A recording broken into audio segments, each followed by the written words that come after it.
Il y a 3 manières d'entendre la voix de Dieu. Proverbe chapitre 6, verset 20 au 22.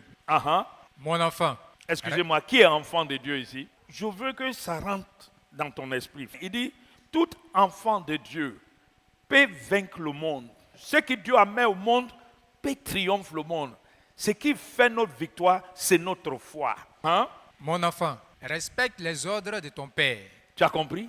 Respecte les ordres de ton père. Ne repousse pas l'enseignement de ta mère. Tu as compris? Garde-les toujours dans ton cœur. Mets-les autour de ton cou.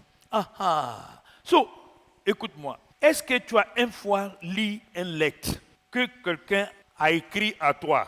Et puis dans le lettre là, il t'a insulté bien. Il t'a lavé. Tu es un idiote, tout ça.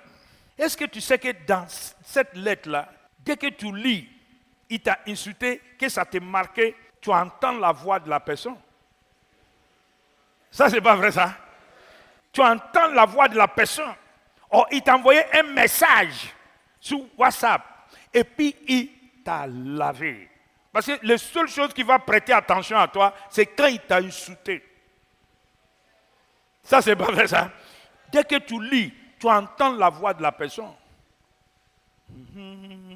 Parce que, notez bien, il m'appelait comme ça. Et puis, en même temps, sa voix devient réelle. Ça, c'est pas vrai ça. Or, suppose, je écris un enseignement et que tu as l'habitude de m'écouter. Et puis maintenant, tu as pris le livre que j'ai écrit. Et je ne suis pas avec toi. Ce n'est pas sur le message. Et puis tu prends le livre là, tu lis le livre là. Dès que tu entends lire le livre là, tu entends ma voix. Qui est d'accord avec moi? Tu as vu, à chaque fois quand tu lis la Bible là, tu entends la voix du Seigneur. La parole de Dieu que tu lis quotidiennement te permet d'entendre la voix de Dieu. Je veux que tu notes ça attentivement. Tu dois prêter attention à cette parole pour que cette voix devienne réelle. Je vais te montrer. Garde-la où? Garde-les toujours dans ton cœur. Dis, garde-les toujours dans ton cœur. Garde-les toujours dans ton cœur. Tu sais pourquoi tu entends la voix de celui qui t'a insulté dans WhatsApp là? C'est parce que tu as gardé ce qu'il a dit. Et puis à chaque fois quand tu arrives quelque part, tu vas dire, non, il m'a envoyé un message. Il m'a lavé copotisement. Parce que tu entends sa voix. Ça, c'est pas vrai ça. Et comment tu entends sa voix? Tu as gardé ça. Tu as gardé ça. Si tu avais pris ça et puis tu avais jeté, ça ne te dit rien, est-ce que tu vas entendre la voix? C'est pourquoi Dieu utilise la méthode de injure. Parce que quand il t'a injure, il te donnait un jour, hey, tu as vu, Pasteur Nero, il m'a envoyé un message, il m'a lavé. Quand tu dors, le message là parle. Quand tu poses un acte, il parle. Quand je suis venu te saluer, la sœur, ça va? Tout va bien? Tout va bien? C'est votre pasteur Nero là. Il m'a envoyé un message. Pourquoi? Tu as gardé ça où? Dans ton... C'est tout. Notez attentivement. Toute chose que tu as gardée, à partir de cette parole, tu vas entendre sa voix. Amen. Tu vas entendre sa voix. Amen. Je vais développer ça profondément, tu vas comprendre. Continue. Mets-les autour de ton cou. Mets-les autour de où? De ton cou. Tu as vu le message qui t'a pris, qui Pasteur Nero a envoyé pour t'insulter là. Tu as gardé ça dans ton cou. Partout où tu passes là, ça parle. Parce que si Pasteur Nero te dit, je te donne conseil, tu ne prêtes pas attention à ça. Mais s'il te dit, tu es salaud, tu es... Or, je vais passer comme ça. Si Pasteur Nero dit, demain matin, venez prendre 150 millions. D'ailleurs, même, tu ne dis pas à quelqu'un. Maintenant, Quand tu veux prier la nuit, Seigneur, ce qui m'a envoyé là, il n'est qu'à se réaliser. Ça, c'est pas vrai ça. Tu as vu que la parole a commencé à te parler.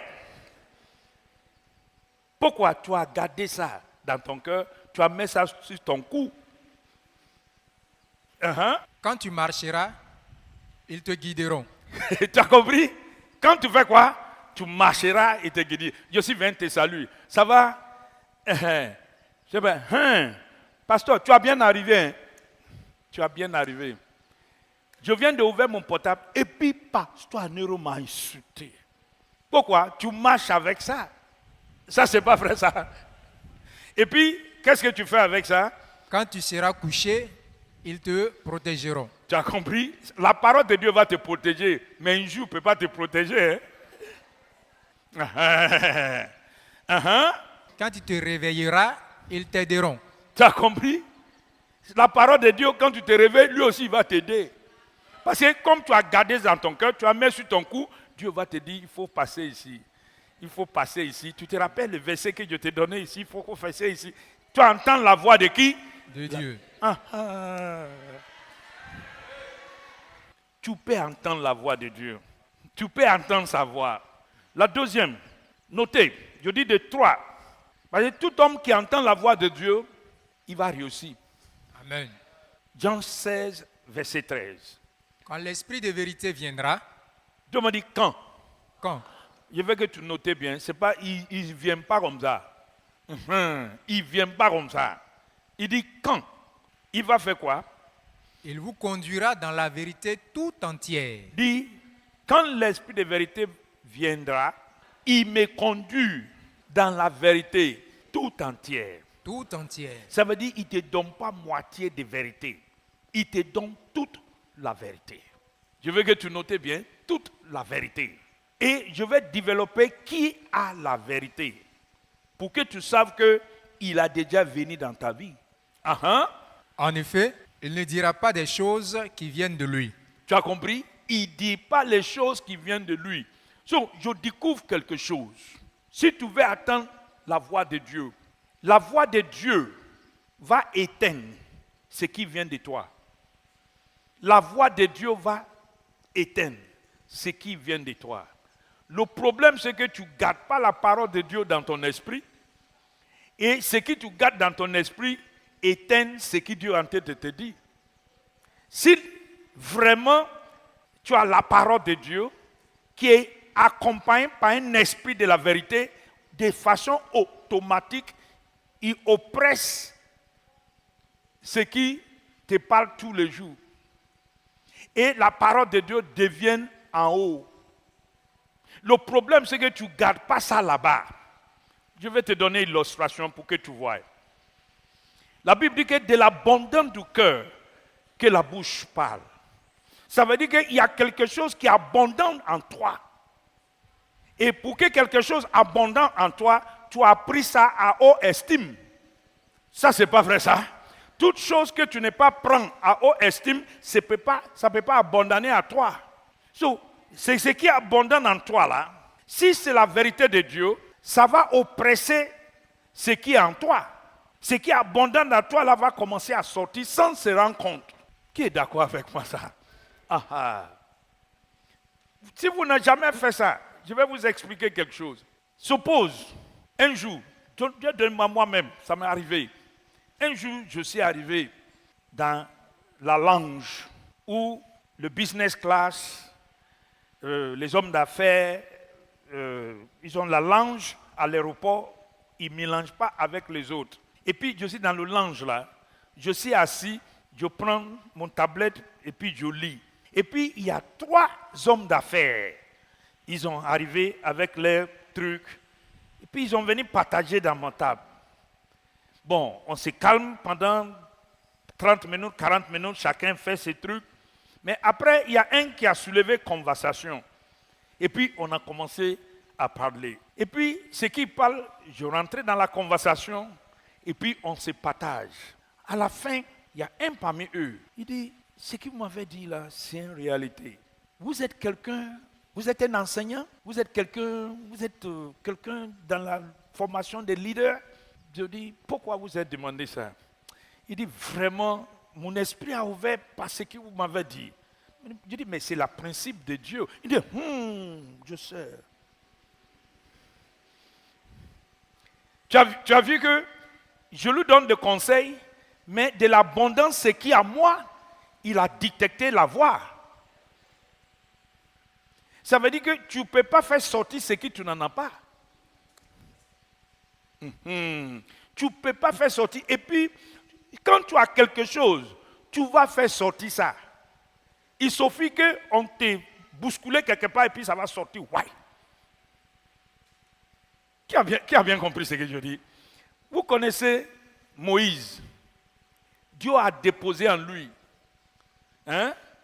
quelqu'un qui doit délivrer les autres. Ça, c'est pas vrai, ça. Maintenant, un jour, il y a un Israélite et puis un Égyptien. Et puis, l'Égyptien là a tué l'Israélite là. C'est qui en lui a fait. Il dit, mais toi, tu veux tuer lui, pourquoi? Mais lui, il est prince d'Égypte. On a de défendre l'Égypte, il défend Israël.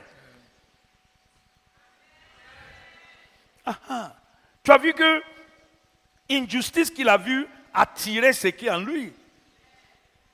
De l'abondance du cœur que la bouche parle. Quand quelque chose a rempli en toi, ça va verser. Tu ne peux même pas cacher ça. Je veux que tu notes ça attentivement. Tu vas essayer de cacher. Mais tu ne peux pas. Tu vas faire sortir ça. Et je découvre que quand l'esprit de la vérité vient, il te conduit dans toute la vérité. Il ne parle pas de lui-même. Il ne parle pas de toi-même. Mais il parle de lui-même. Parce que c'est lui qui est rempli en toi. Et ce qui est en toi là, c'est comme un feu. Partout où tu es, ça fait sortir. Ça fait sortir. Ça fait sortir. Et c'est la processus que Dieu prend pour sauver qui veut sauver quelqu'un. So, prête oreille bien. Continuez. Quand l'esprit de vérité viendra, il vous conduira dans la vérité tout entière. En effet, il ne dira pas des choses qui viennent de lui, mais il dira tout ce qu'il entendra et il vous annoncera ce qui doit arriver. Dis, il va m'annoncer. Il va m'annoncer ce qui doit m'arriver. Et dans le Romains chapitre 8, verset 16, regarde ce qu'il a dit. L'Esprit Saint lui-même nous donne ce témoignage. Nous sommes enfants de Dieu. Dis, l'Esprit Saint. L'Esprit Saint me donne le témoignage. Me donne ce témoignage. Que je suis enfant de Dieu. Que je suis enfant de Dieu. L'Esprit Saint.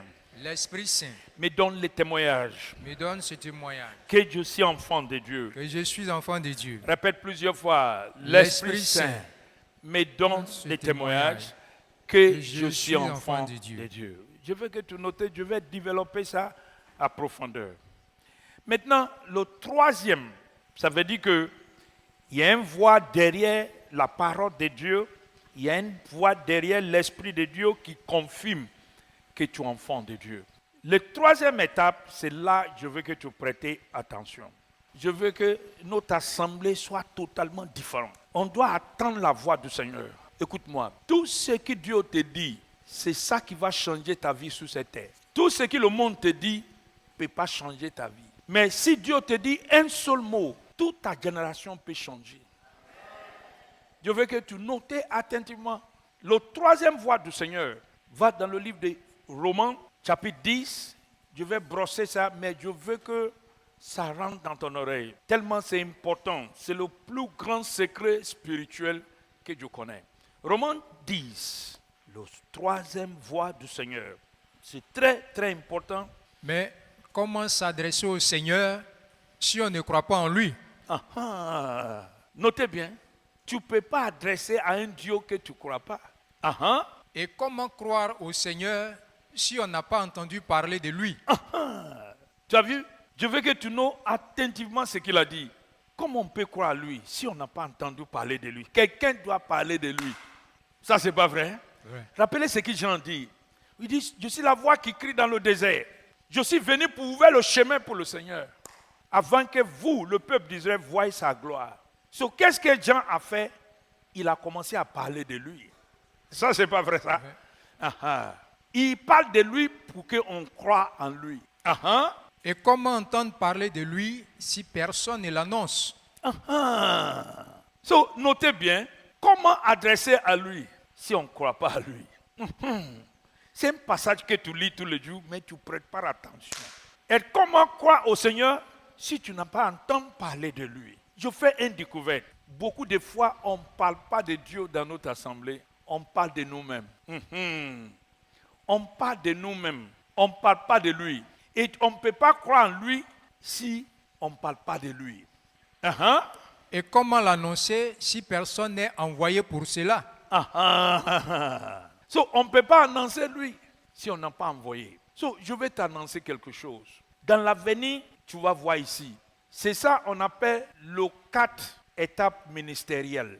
Le 4 étapes ministérielles. Il y a les gens qui ont envoyé comme apôtres. L'autre, on a envoyé comme prophète. L'autre, on a envoyé comme ça. L'autre, on a envoyé comme ça. On a envoyé comme ça. On a envoyé comme ça. Il donne l'autre pour être apôtre. L'autre pour être prophète. L'autre pour être enseignant. L'autre pour être ça. Ça, c'est pas vrai, ça. So, Dieu a envoyé les gens. Dieu va envoyer le vieux Karambéry ici. Il va envoyer Paul et Nanche ici. Amen. Il va envoyer tous les serviteurs, des grands serviteurs là. Tu vas voir, ils vont venir. Parce que c'est comme ça on peut croire en lui. C'est comme ça. Et notez attentivement, on entend la voix de Dieu dans la bouche d'un envoyant. Je veux que tu notes ça. On entend la voix de Dieu dans la bouche d'un envoyant.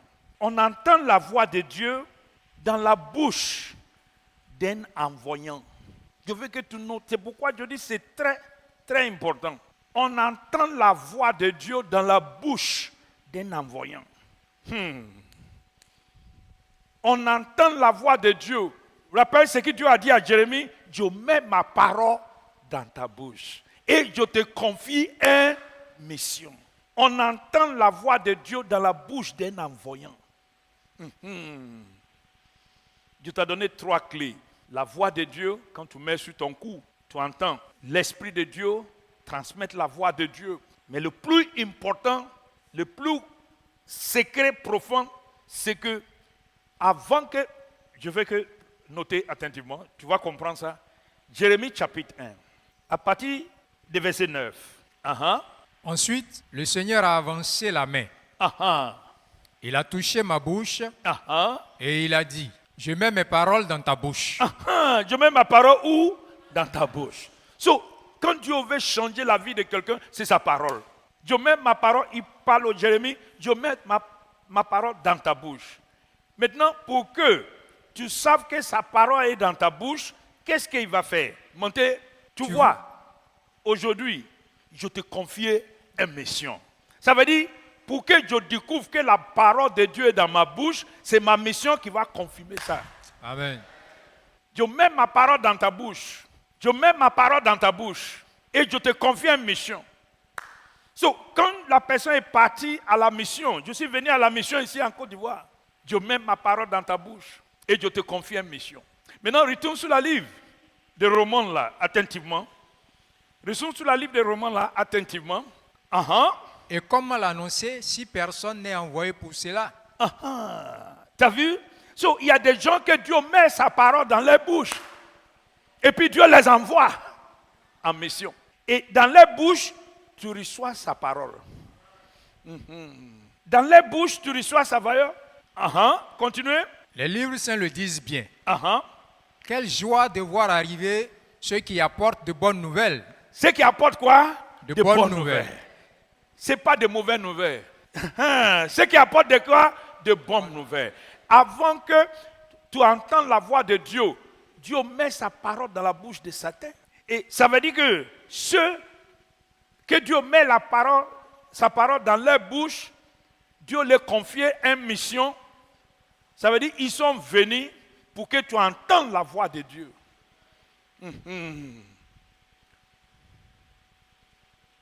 Ils sont venus pour que tu entendes quoi? La voix de Dieu. Ils sont venus pour faire quoi? Pour entendre quoi? La voix de Dieu. So, dans les 4 étapes ministérielles, on peut entendre la voix de Dieu. Je vais te dire comment et tu vas découvrir ça à profondeur. Je peux entrer d'enseigner sur un sujet comme ça. Je peux commencer à enseigner sur un sujet. Et puis, ce que tu enseignes, c'est totalement différent de ce que tu entends. Tu vas avoir un problème depuis longtemps, tu demandes à Dieu la solution. Et puis, Dieu est en train d'enseigner, et puis Dieu m'a envoyé un message qui n'est rien à foutre avec ma note ici, et puis Dieu commence à dire le message. Dès que Dieu dit le message, Dieu ouvre ton esprit.